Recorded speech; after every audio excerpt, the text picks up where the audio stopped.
Let's say you're a mother. You wake up. You didn't sleep very well last night because you went to bed late and you were doing extra laundry and so forth, and you got it all fashioned together and finally put yourself in bed, and your mate had been there for a couple of hours already, and while you love him very much, there's a little bit of resentment going on there because he sleeps like a baby while you're taking care of things. And so you get up in the morning and off you go, and you go to work, and people at work are not as kind as they might be, and they're not really working very diligently.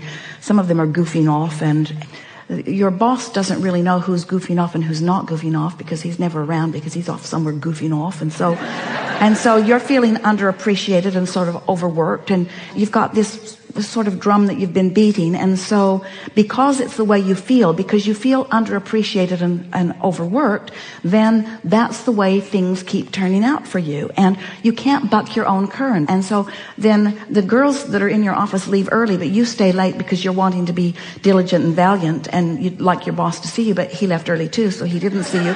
So you didn't get any appreciation there. And so now you're in traffic, and you're upset about being in traffic, and you're worried about the woman who's taking care of your children, and now you're sort of balled up in traffic, and traffic is not moving at all, wouldn't you know, because you left late, and you shouldn't have left late because it got you nowhere. And now you're in this traffic, and you missed the only viable option to going a different route. And so now you're just moving along really slowly in traffic. And so you call your husband and you say, could you possibly get home? But you don't get him. You get his voicemail, because you remember this is the day he plays tennis with his friend, which you really love him and you want him to play tennis, but it's really annoying that he's not there to back you up when you need to be backed up. And so you walk into the back door, and the woman who's taking care of your children opens the door, and she meets you. She's got her coat in her arm and her purse in her hand, and she sort of just blows past you because she's late. She's on her way somewhere.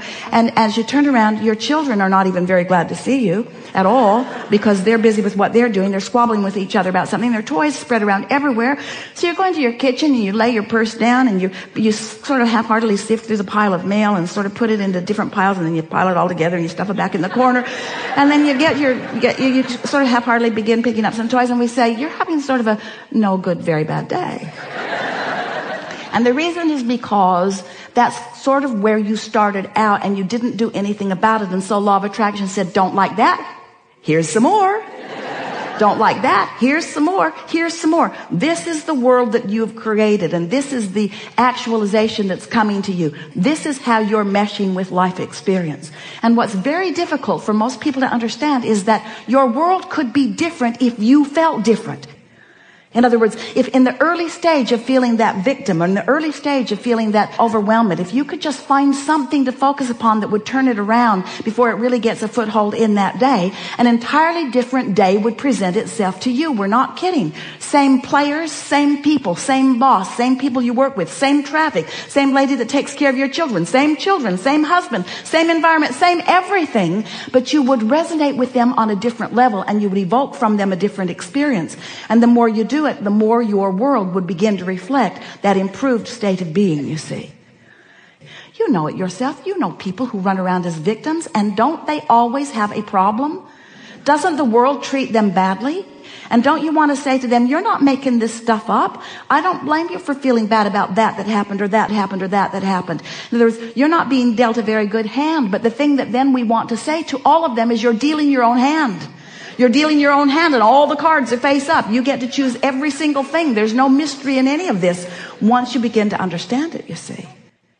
Life is treating you as you feel.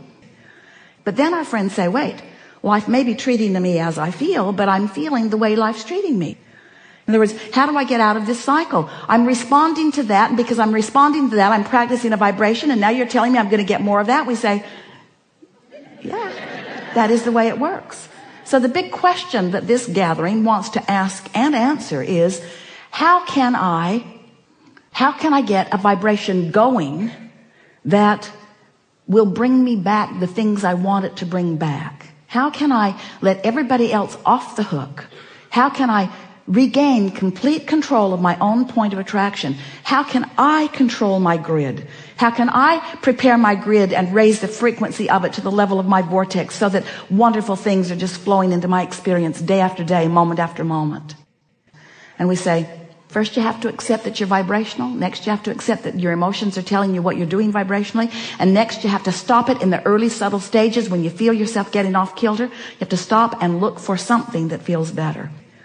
We've been spewing processes from the beginning of Esther's willingness to let us spew through her. Process after process. And every one of them is written in order to assist you in releasing resistance. Remember the analogy.